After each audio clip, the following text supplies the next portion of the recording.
Olá, minha secretária. Lide hoje trabalhar amarelo. Eu fiz ontem, eu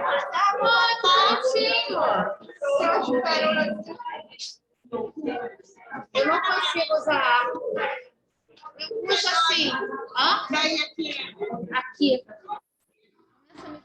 Começa a me dar uma pressão na cabeça. Eu gosto. Eu consigo usar assim, uma fita, amarrada, alguma coisa, mas muito solto. Esses dias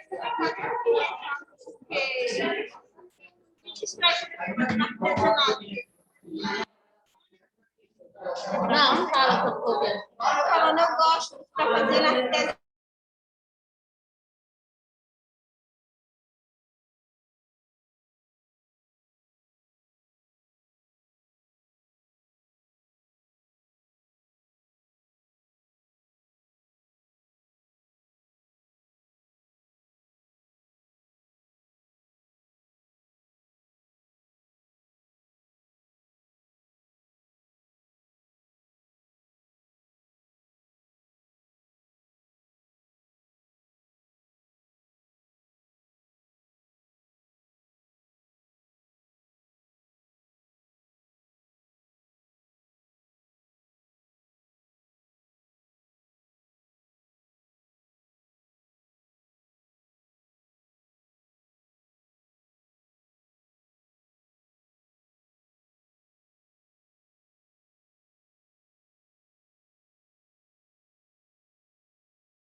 Sim, seu microfone está fechado.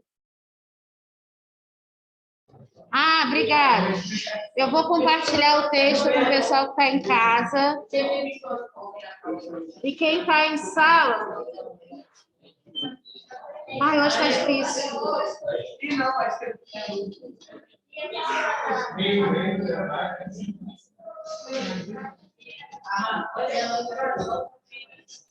Por favor. Não, mas o da Obrigada. Quem faltou hoje? Hã? Aonde é que eu arrumo?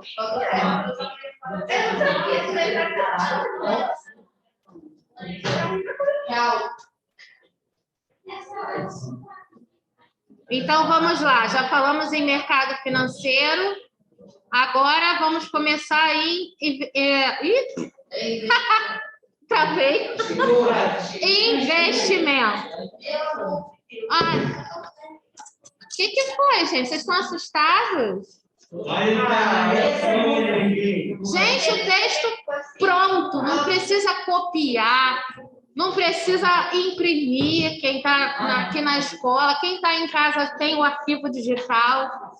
Molezinha. Molezinha. Agora, copio. Vê se eu tenho cara de quem faz isso.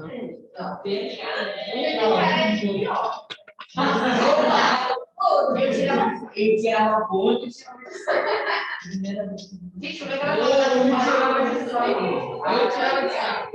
Eu estou chocada. Não é? Olha só, tem cara. Você tem cara de pior. Eu nunca vi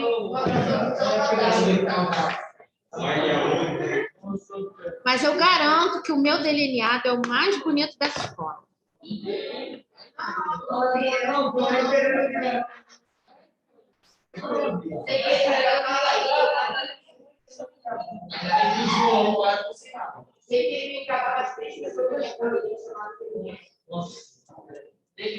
Vamos lá, minha gente. Investimento. Em economia e finanças, investimento financeiro é uma operação de compra e venda de um ativo financeiro, tal como ações, commodities, moeda estrangeira, joias, pedras, qualquer coisa que tenha valor comercial, porque depois mais para frente a gente vai falar um pouquinho mais sobre essa questão do valor, tá? Algumas coisas são valiosas, mas não necessariamente elas têm um valor de venda definido. Mas aí, mais para frente, a gente fala sobre isso, né? É uma área específica de investimentos destinada a finanças pessoais e a educação financeira. Quando a gente fala em investimento, o que você está falando? Você está falando em, além de ganhar, além de... Peraí, meu cérebro se embananou. Além de guardar dinheiro, você está falando também em fazer com que esse dinheiro renda de alguma forma, né? Então, por exemplo, você compra uma casa, você já tem uma casa, você compra uma outra casa, como um investimento. Você vai deixar aquilo ali fechado? Não. Normalmente, o que as pessoas fazem? Alugam, né? Ou então, você compra uma casa toda velha, toda caindo aos pedaços. Se você alugar a casa do jeito que está, você vai alugar por R$600. Mas, se você fizer uma boa obra, colocar eletricidade nova, né? Encanamento, pintar bonitinho e tal, com aquela casa reformada, você vai conseguir R$1.600. Então, além da compra da casa, você investiu, né? Você investiu em uma boa reforma, mas para quê? Para conseguir um aluguel melhor. Tudo bem até aí? Ok?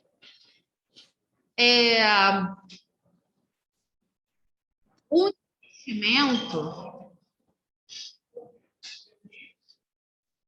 investimento, ele pode ser também numa coisa menos palpável, tá? Por exemplo, eu estou investindo num curso que vai ampliar as minhas possibilidades de trabalho. Eu vou ter outras,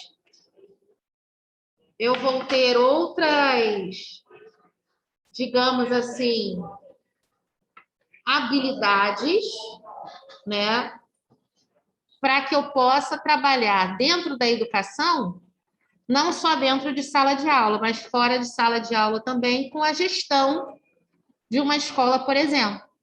Então, é um investimento? É um investimento. Onde? Na minha carreira.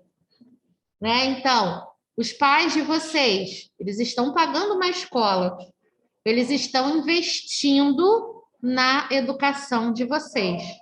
Então, na verdade, o investimento, ele pode ser em qualquer coisa que a médio, a curto, médio e longo prazo vai te trazer algum tipo de retorno.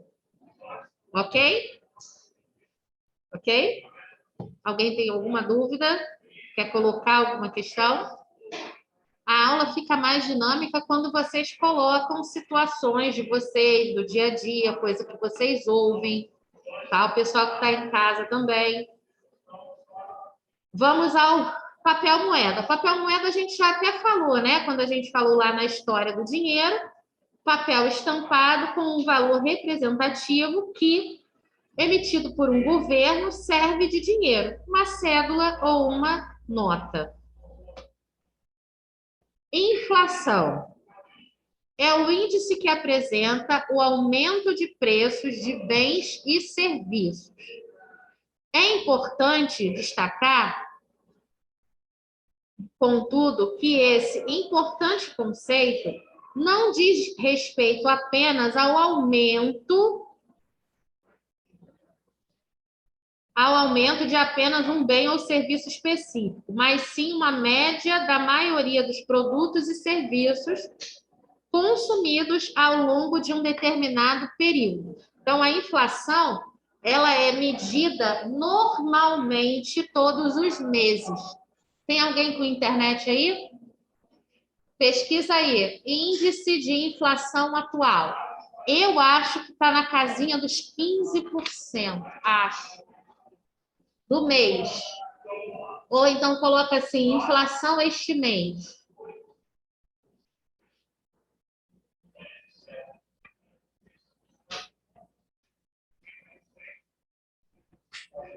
Tá? Bota assim, inflação este mês.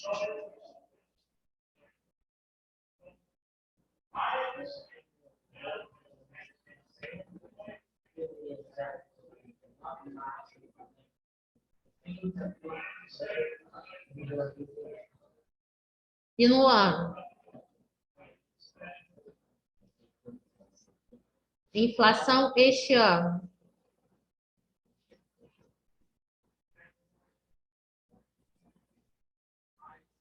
Eu acho que de 2020 para 2021.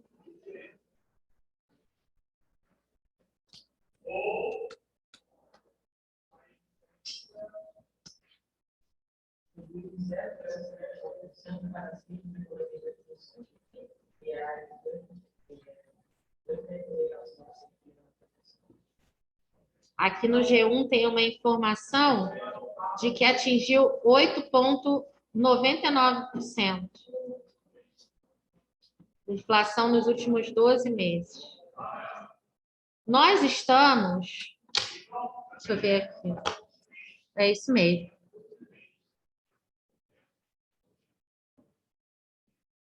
Qual foi essa fonte que você viu aí?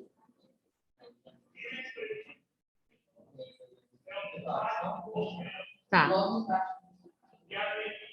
Não, tudo bem, tudo bem. É porque, assim, dependendo de quem faz a pesquisa, o valor pode mudar um pouquinho, né?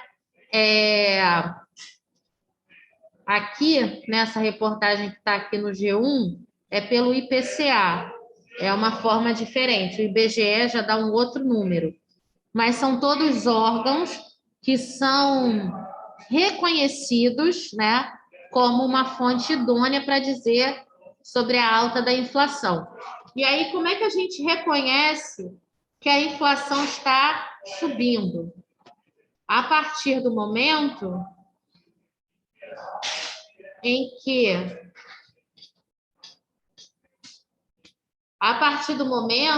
a gente chega no mercado, quem costuma ir ao supermercado, ou então presta atenção nas conversas em casa sobre compras, né? Mês passado comprei 1 quilo de peito de frango a R$ 8. Cheguei hoje lá no supermarket e o mesmo peito de frango está custando R$ 12. Essa diferença de um mês para o outro é chamada de inflação. Só que eu não posso medir simplesmente pelo preço do peito de frango. Eu tenho que medir normalmente por gêneros, né? Então, gêneros alimentícios, combustível. A conta de luz, ela, apesar de também mexer com o índice de inflação,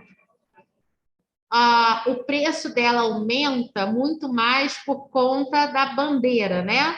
Todo mundo sabe essa história da bandeira? Bandeira vermelha, bandeira verde e amarela? Não? Marina sabe? Sabe? Como é que... Fala para os seus colegas. O que é? Como não, Marina? Alguém quer explicar? Vai? Não sabe? Mas já viram na televisão a mocinha falar lá, a repórter. Este mês a bandeira... Não, gente. Misericórdia.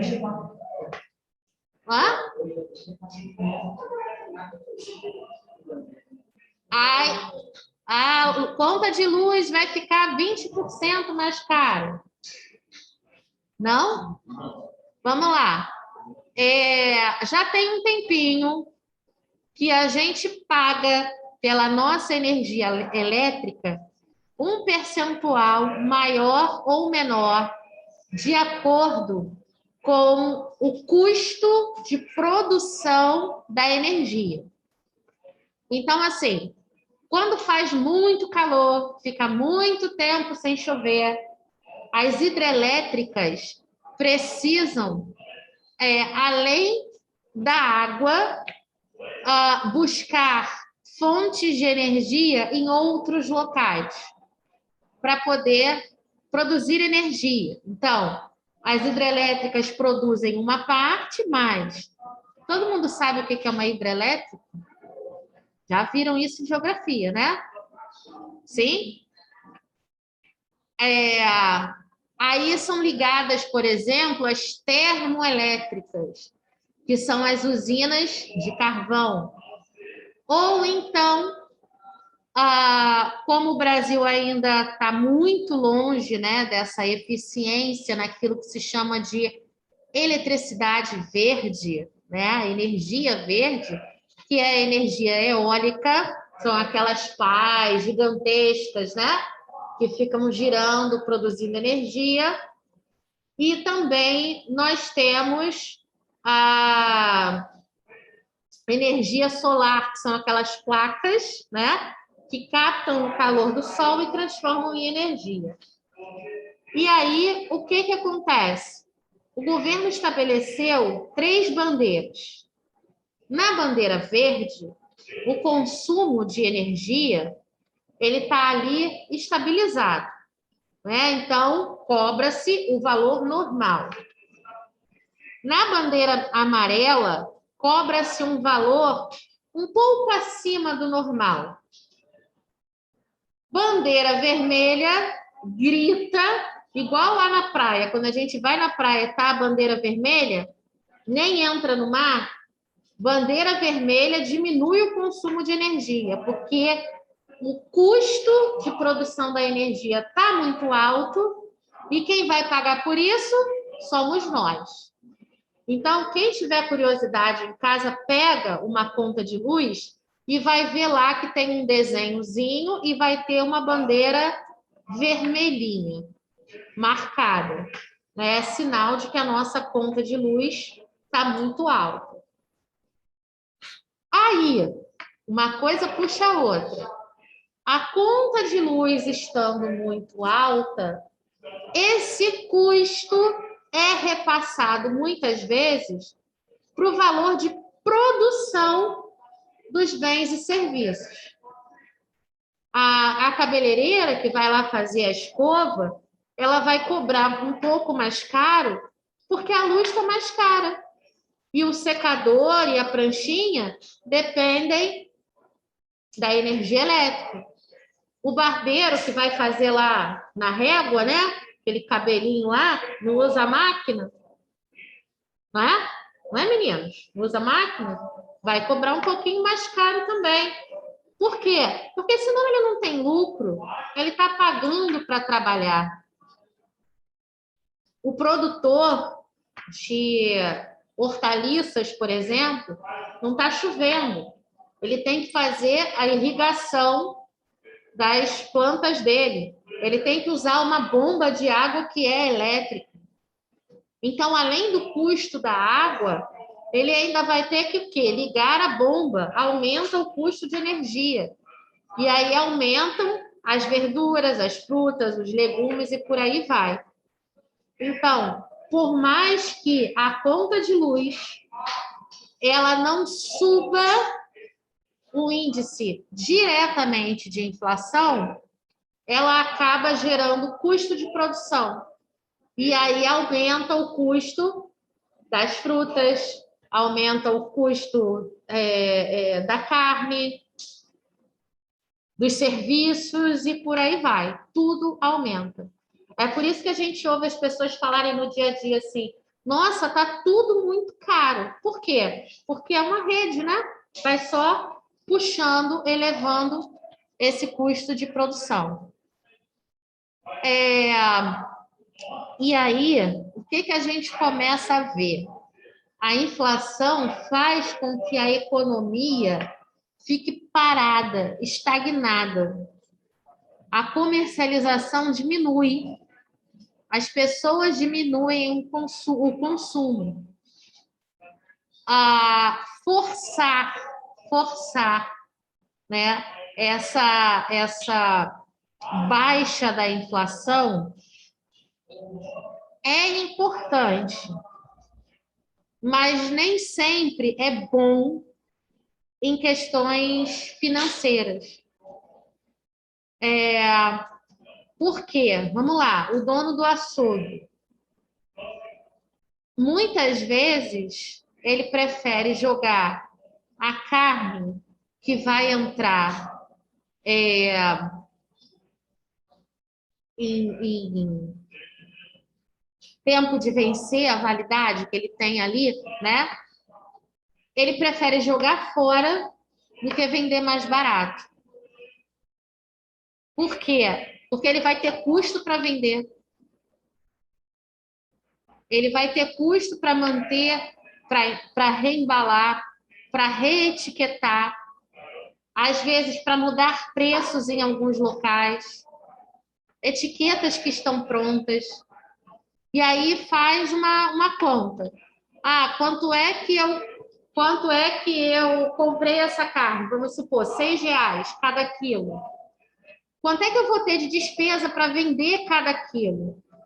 Eu vou ter de despesa R$1. Pô, eu comprei e vou vender a quanto? Eu posso vender a R$7,50. R$7,50 de 50 centavos está valendo. Já me ajuda a pagar alguma coisa, mas algumas vezes esse custo vai ser muito maior e ele prefere jogar fora.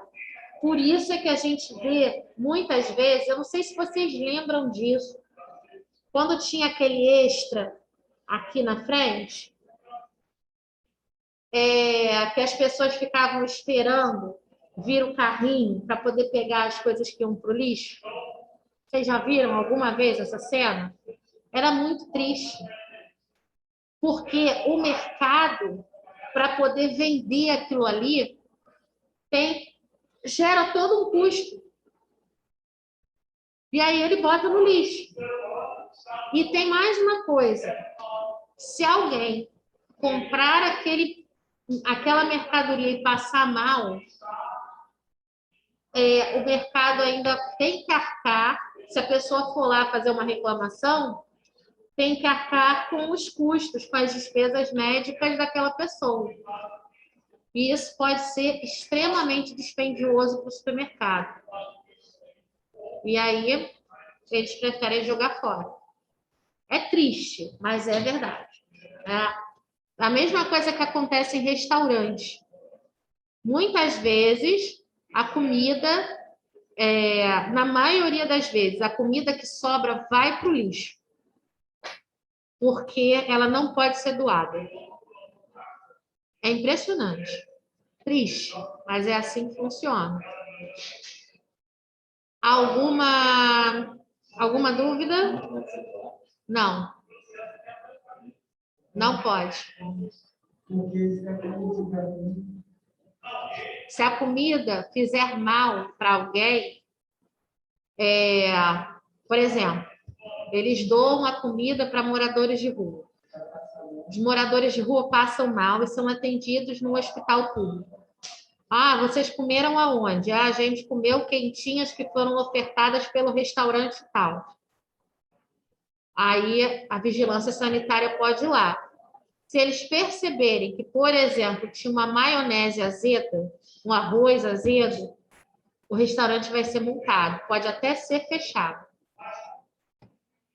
É impressionante. Alguns restaurantes, de vez em quando passa isso na televisão. Eles botam assim, uma geladeira social. Aí pega, embala e bota lá as quentinhas dentro de uma geladeira e bota um valor simbólico. 5 centavos. É uma venda, não é uma doação. Então, a pessoa está se responsabilizando por aquilo que ela está cobrando.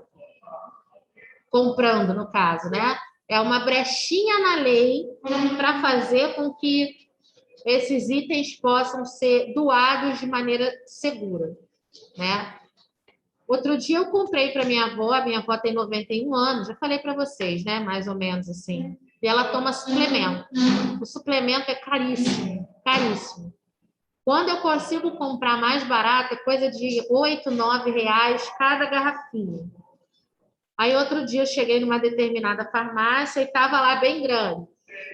Itens próximos de vencer. Um dos suplementos que ela toma estava lá a 99 centavos. Aquilo podia ser doado? Podia, mas esse valor simbólico de menos de R$1 é justamente para que a pessoa se responsabilize por estar comprando. Aí eu fui lá, peguei uns 3 ou 4 que tinha disponíveis e levei para casa. Estava vencendo no prazo de 1 semana. Como ela toma 1 por dia, ela ia consumir aquilo ali rapidamente, né? Mas podia ser doado? Podia. Mas existe toda uma questão de responsabilidade, né, judicial em cima disso. Vamos lá. Oferta e demanda. A lei da oferta e da procura, que é a demanda, busca estabilizar a procura e a oferta de um determinado bem ou serviço. Oferta é a quantidade do produto disponível em mercado, enquanto procura é o interesse existente em relação ao mesmo. Por que tem coisas para vender? Porque tem alguém para comprar. Quando um determinado produto, por algum motivo, entra em escassez, ou seja, você não consegue encontrar em lugar nenhum, dois sinais. Ou a oferta está muito pequena, e isso pode fazer o preço do produto subir, ou a demanda está muito alta. E aí a necessidade de ter o produto acaba fazendo com que o valor dele também possa subir. Por exemplo, as máscaras descartáveis. Hoje em dia, já está bem barato, relativamente falando, né? Ontem mesmo, estava olhando na internet, a caixa com 100 máscaras, já tem caixa custando R$ 24 na internet. Isso sem frete, né? Mas R$ 24. Lá no início da pandemia, você nem achava. Primeiro, não tinha uma demanda. Quem é que comprava máscara descartável? Hospital, né? Às vezes, clínica que faz algum procedimento, estética, alguma coisa assim. E pessoas que são imunodepressivas, ou seja, têm alguma doença que tem a imunidade mais baixa. Pessoas que estão fazendo tratamento contra câncer, pessoas que são imunossuprimidas, têm a imunidade baixa porque fizeram algum transplante e por aí vai, né? Só que agora todo mundo precisando, peraí, o que a gente faz? Bom, vamos vender mais caro. Só que vocês sabiam que isso o Procon, que é o órgão que supervisiona esses preços, ele pode multar a instituição que estiver vendendo com um valor abusivo? No início da pandemia, muitas pessoas receberam multa porque vendiam um vidrinho de álcool a R$ 24, R$ 25. Vocês lembram disso? No início da pandemia, não tinha álcool em gel, né? Não tinha. As pessoas começaram a usar álcool normal, mas aí logo no início, né? Esse álcool não adianta, tem que ser o álcool 70. Álcool 70 era um negócio que só vendia em farmácia. E não tinha no mercado como tem agora. E aí as empresas começaram a trabalhar produzindo o álcool 70 para higienização. Agora tem um monte de marca, né? Até na padaria lá perto de casa agora tem álcool 70 para vender. Porque existe uma demanda. Por isso que tem oferta, né? Alguma dúvida? Não? Ou tô explicando muito bem, ou tô explicando muito mal, porque ninguém tem dúvida de nada. Tudo bem até aí? Eu vou até 55?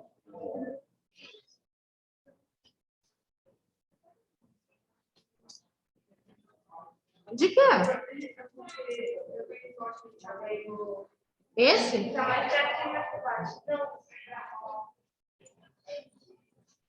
Vou até me olhar. É porque ele é assim, né? Ele é um pouco irregular. Vamos lá, empreendedor.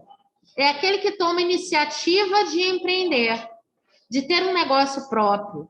É aquele que sabe identificar as oportunidades e transformá-la em uma organização lucrativa.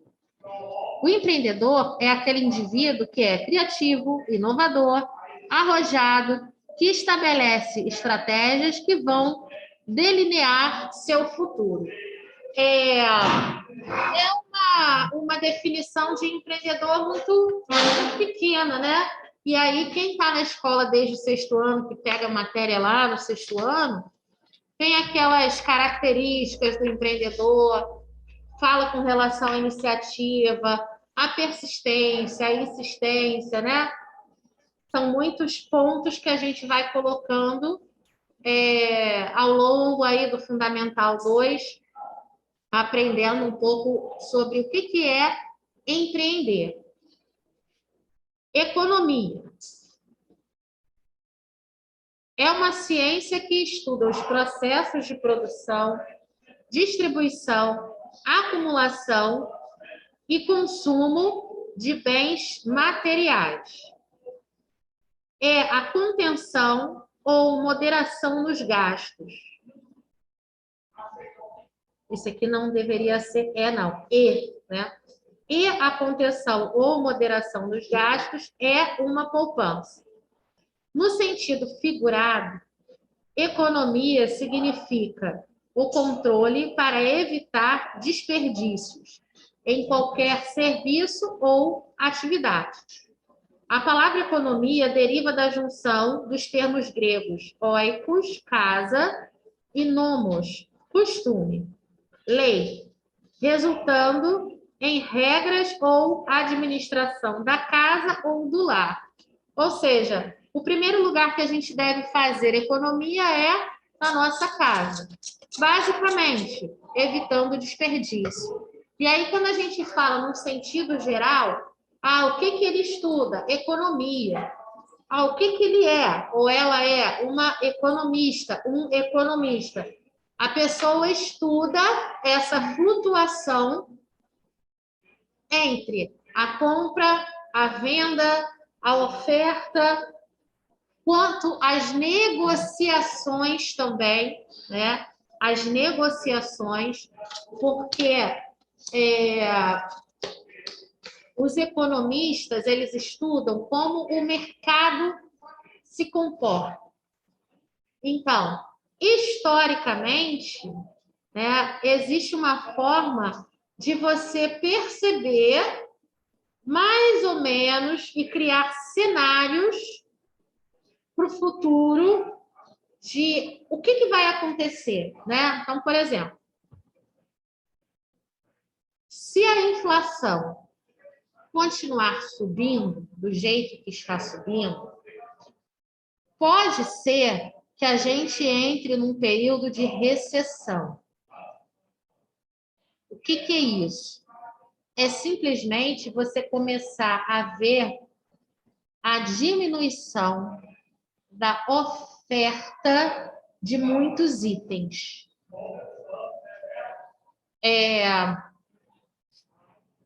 Por exemplo, a gente chegar hoje num supermercado e você tem lá biscoito creme cracker. Você tem 5, 6, 7 marcas, não é? Tem biscoito creme cracker desde o mais baratinho até o mais caro.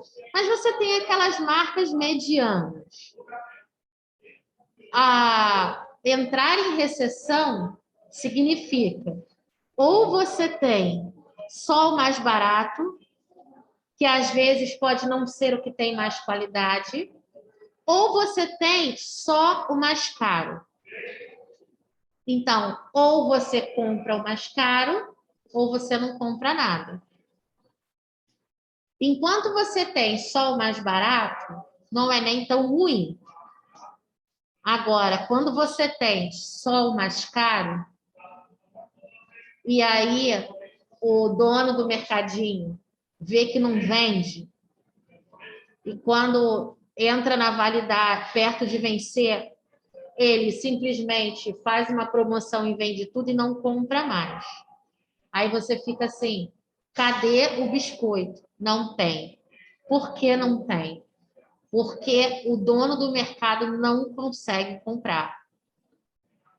Isso é um cenário bastante ruim, que eu já vivi lá no início dos anos 90, era criança, e eu não sei se eu já contei para vocês, que meu pai ficava brincando comigo, segura o saco de arroz, e se o cara vier remarcar o preço, tu dá uma porrada nele. Já contei isso para vocês? Agora é engraçado, né? Mas antigamente... já passou meu tempo, né? Vou contar rapidinho. A maquininha não tinha o código de barra que lia o preço, né? Era uma maquininha. Então, você chegava de manhã no mercado, o saco de arroz custava R$2. No final do dia, o saco de arroz custava R$5. Era assim mesmo, tá? E aí, eles botavam a etiquetinha do preço uma por cima da outra. Então, algumas vezes, eu ficava em casa brincando de tirar a etiqueta. E a gente via que, às vezes, esse preço flutuava durante o dia, sabe? E aí, meu pai brincava assim, toma, Geise, segura aí o saco de arroz. Se alguém vier remarcar, dá uma porrada no cara. Tipo, pega o saco, pá! Mas por quê? Bom dia, Mário. Porque, às vezes, acontecia isso. Você estava lá, pegava a mercadoria, e aí, se você pegasse antes de remarcar, você pagava 3. Se você pegasse depois que remarcou, você pagava 5. Era uma loucura, gente. Era uma loucura. Carne que faltava, ovo que faltava. Foi tenso. Início dos anos 90. Os pais de vocês devem lembrar disso também. Pergunta como é que era. Bem, paramos em economia, né? Então, na próxima aula, vamos à Bolsa de Valores. Que a gente até já falou um pouquinho. Ah, sim, não perde a folhinha não, hein?